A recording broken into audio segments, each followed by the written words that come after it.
This sprocket has spacers already on it. Don't tighten it down all the way until you get all 3 in.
So you see what it was before I put them on, piece by piece.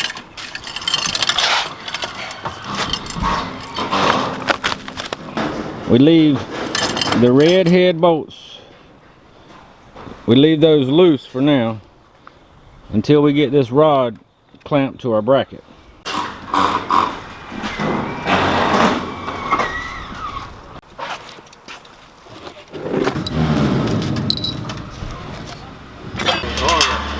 Put it in there, your carriage head bolt fits the square hole. Put your nut on there. Do not tighten it, because you have to come back and let the door through there later. This will give you some wiggle room to get the lock passed. Then when you're in the air, you're not dropping nuts and bolts. All you have to do is just put your finger in there and tighten it up. So we get everything ready. It's just easier. We know where it goes, but on the job site, we lose it. Somebody walks through the building and they kick our nuts and bolts and our washers. So we know where it goes. So we got this little, I don't even know what size it is, probably like a 1/4 inch bolt, hex head, washer, flat washer for the outside of the door. And you got this bigger nut that doesn't tighten on. So you can have your sliding mechanism, slide. That's just a spacer to go in this slot. And then you got your lock nut that you tighten up on the inside the door. And this is your catch at the top of the door to catch here, to keep the door from rolling past that. We got our locking mechanisms. Our center rod of our door goes through this. And we got a split washer and a flat washer, and then the two red head bolts. Once the door is hung, we tighten this. This keeps the center rod from spinning.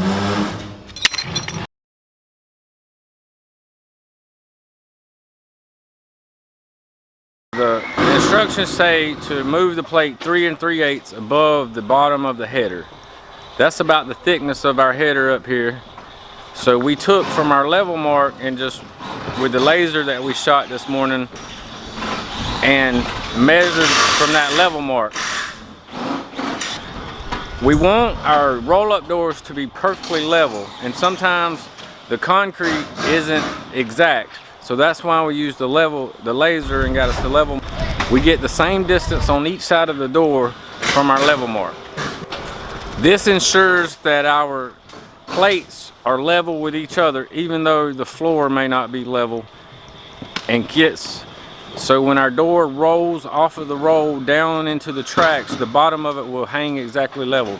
If you do not have your plates level and the door is not level, when it rolls off the roll, it will roll to a left or to a right side. It will roll left or right, and the tracks are just a guide.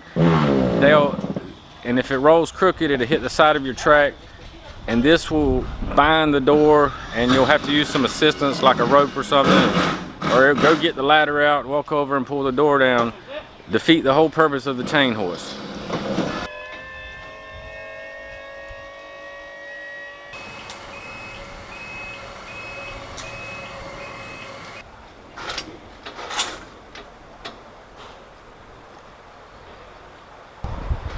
So we got a bolt through the post, 2 bolts, carriage head bolt, and then we got a, I believe it's a 5/16 bolt, split washer, flat washer, and a nut on the other side. Coming through the post, I can't get in there and show you the other side, but it has a split washer, flat washer, and a nut also. So per the directions, because this side doesn't have the chain hoist, they send a bigger plate.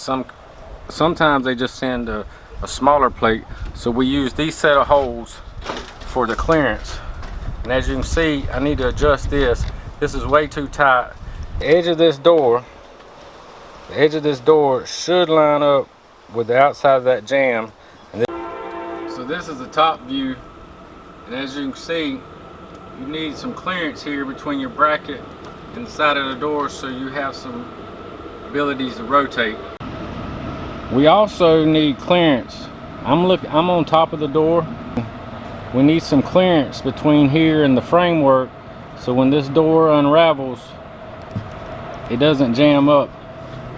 So right now, you can see I've got about 1 inch of space, 1.5 inches, but I want as small of a gap as possible. So I need to push the door back toward the jamb. And this is where I have the slotted holes here in the top of the bracket. So I can move this back and forth to fill up that gap. Then when I get it where I want it, and I fill the gap between here and the jamb as tight as I need it, then I will tighten these red heads. You can see the spring inside the door here. It's locked to the bar. So when you lock these in, that keeps this from spinning. Then you can put tension on the door. So on this side, the bracket actually sets in the outside holes of this bigger plate, leaving us a bigger span between the jamb and where we bolt the plate in. And the reason for that is to give enough space for this chain hoist system. The chain hoist is just mounted to the side of the door with some threaded inserts that are clamped in there, crimped in there. So you don't want to put a lot of tension on these bolts. You just want to snug them tight. There's not a lot of pressure on them. You're basically just spinning that door. The spring inside the door actually handles the weight of picking up the door up and down. If you are applying a lot of pressure to this chain hoist, then your spring isn't set correctly. Once we get it positioned and then we set this, then we set these set screws, that keeps this door, that locks your spring in place. Then we'll tighten all of our set screws, and now we can let the door down. So we've lifted the door up onto the brackets. We drilled holes and bolted our plates to the jamb. Then we bolted our brackets to the plate, and now we set the door in place on top of the brackets. We need enough movement for that door to roll, because when it's open position, it's in a big roll. So that roll is fat. As it comes down and closes, that roll gets smaller. So I need enough gap to handle the biggest roll that I have, which is in the open position. Then I'll set my adjustment, my depth from the jamb to where I lock it in place on the bracket at this point with the 2 red bolts. Then I'll tighten the set screws to the bar of the door. Then I will put tension on my spring.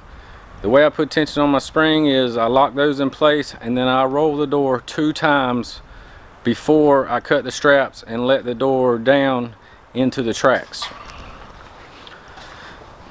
This automatically puts a little bit of tension on your springs. Sometimes it's enough, sometimes it isn't, To do a minor adjustment, we'll have to come back with pipe wrenches, and we can pipe wrench it to get the perfect adjustment. We want a happy medium between where the door will stay at a certain level when you open it, where it doesn't fall to the ground or it doesn't shoot up and in the open position too fast.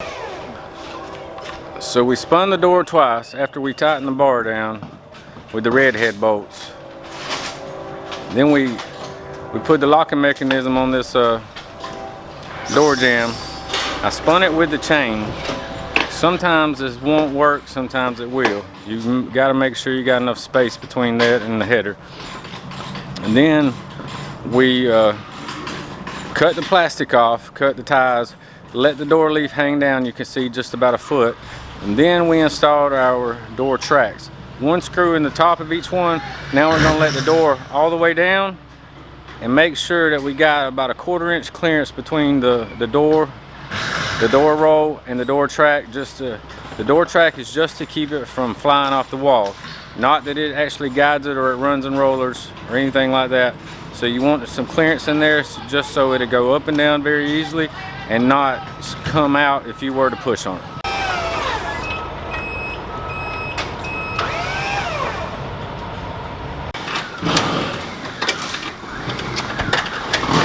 We got this nut here, and it just acts. It doesn't fit these threads. It's actually bigger threads, so it just makes a spacer. On the outside, 7/16 hex head flat washer. Inside for your locking mechanism. You put that over your bolts.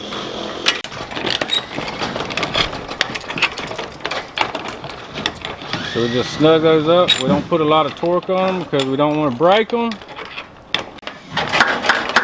This is a sliding mechanism. So when you get it to the bottom of the door, slide it in that slot. Nothing to it. Also catches.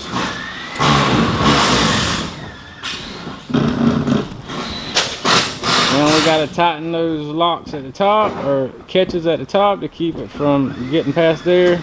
If it ever gets past those catches, it rolls behind between the wall, comes over the top and falls.